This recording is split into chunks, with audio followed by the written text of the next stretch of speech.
Agora, pessoal, a gente tem uma sequência de 3 corolários do teorema anterior, tá?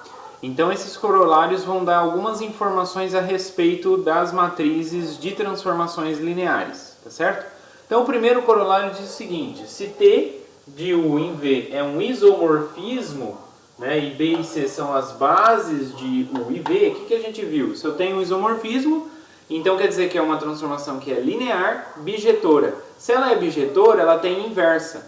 E a inversa vai ser uma transformação linear também, e vai ser mais, vai ser um isomorfismo também, tá certo? Então, a inversa vai ser um isomorfismo, mas o que importa aqui mesmo é o seguinte: quem é a matriz da inversa? Então, a matriz da transformação inversa é exatamente a inversa da matriz da transformação T. Tá? Então, como que eu acho a transformação inversa? Eu posso achar a inversa da matriz, não é? Fixado as bases, né? Como eu tenho essa relação biunívoca, né? Então, posso trabalhar, ao invés de trabalhar com a transformação, eu trabalho com a matriz. Então, para achar a matriz da transformação T a menos 1, é só inverter a matriz da transformação T. Simples assim. Ok? Muito bem. O que mais? Próximo corolário diz o seguinte: sejam T de U em V uma transformação linear e B e C são bases de U e V, respectivamente. Então, T é um isomorfismo. C e somente C acontece o quê? Se ele é um isomorfismo, então quer dizer que tem a inversa, né? E a inversa também é um isomorfismo. E aí a gente viu o quê? Que essa matriz aqui, ela é invertível. Para uma matriz ser invertível, significa o quê? Que o determinante é não nulo. Então, o T vai ser um isomorfismo, C e somente C. O determinante da matriz de T na base BC for diferente de zero. Certo?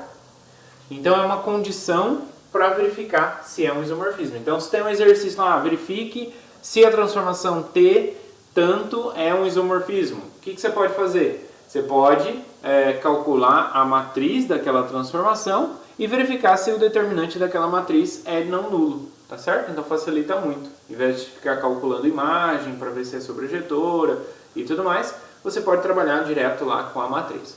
Por isso que as 4 primeiras aulas desse curso a gente viu muita coisa sobre matriz, ok? Muito bem. E depois, para finalizar, a gente tem então o último corolário aqui, desses 3, que diz o seguinte: se T vai de U em V, é uma transformação linear, B1 e B2 são bases de U, C1 e C2 são bases de V, então o que acontece, pessoal? Porque assim, a gente sempre fixa uma base de U e uma base de V, mas U e V tem várias bases. Então, qual é a relação entre as matrizes de uma mesma transformação? Fixa a transformação. Essa transformação ela vai ter uma matriz com relação às bases B1 e C1 e vai ter uma outra matriz com relação às bases B2 e C2, certo? A gente viu até um exemplo, com a mesma transformação, mudando as bases, dava uma outra matriz, certo? Que é o exemplo 1 e 2, se eu não me enganar, depois que a gente viu matriz da transformação. Ok? Então, qual é a relação entre uma e outra? Como que eu posso obter uma a partir da outra? Tá certo? Então, a ideia aqui é o seguinte: se eu tenho de U em V, eu tenho a transformação T. Mas aqui eu posso enxergar de U em U a identidade, ok? E aqui eu posso enxergar de V em V a identidade, tá? Então, a transformação identidade de U em U, a transformação identidade de V em V. O que acontece aqui? Eu posso considerar quais bases aqui? Eu posso considerar as bases aqui B1 e aqui C1, e aqui B2 e aqui C2. E aí o que vai acontecer? O que acontece se eu compor essas 3? Né? Quanto que vai ser a identidade composta com a transformação T composta com a identidade? Vai ser a mesma transformação, certo? Vai ser a mesma transformação. A única diferença é que eu estaria mudando as bases. Então essa relação das bases, né, que a gente viu que para achar a composta é só multiplicar, né? Então aqui vai ficar como?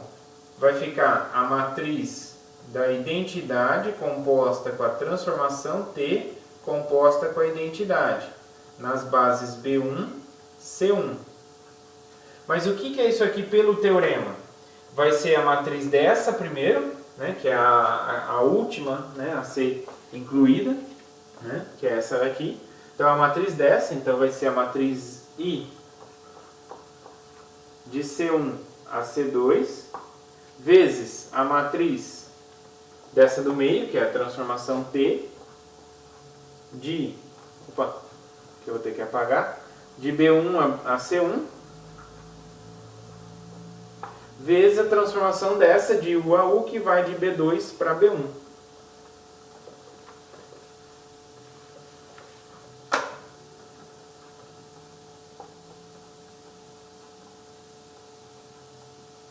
Ok? Então é como se eu cancelasse, né?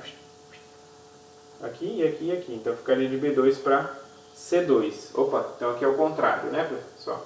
Então de B2 para C2.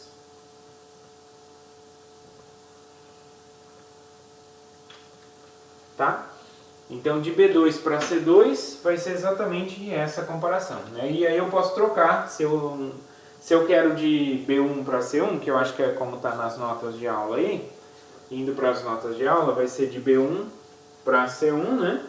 Então vai ser a matriz dessa composta, de B1 para C1, então vai ser a I B1, B2, B1, né? Vezes a transformação, B1, C1, vezes B1, B2, C1, C2, certo? Ok, então eu posso aí fazer esse produto, né? Então usando o teorema que a gente observou. Então primeiro seguindo sempre esta ordem de aplicação, começando pela última e depois voltando, tá? Muito bem, então pessoal, o que vai acontecer aqui? Então essas aplicações de identidades, se a gente voltar lá num exemplo, né, no terceiro exemplo, se não me enganar, quando a gente pegar a transformação identidade, quem era a matriz da transformação identidade? Era exatamente a matriz de mudança de base, tá? Então essa matriz aqui é a matriz de mudança de base, essa matriz aqui é a matriz de mudança de base.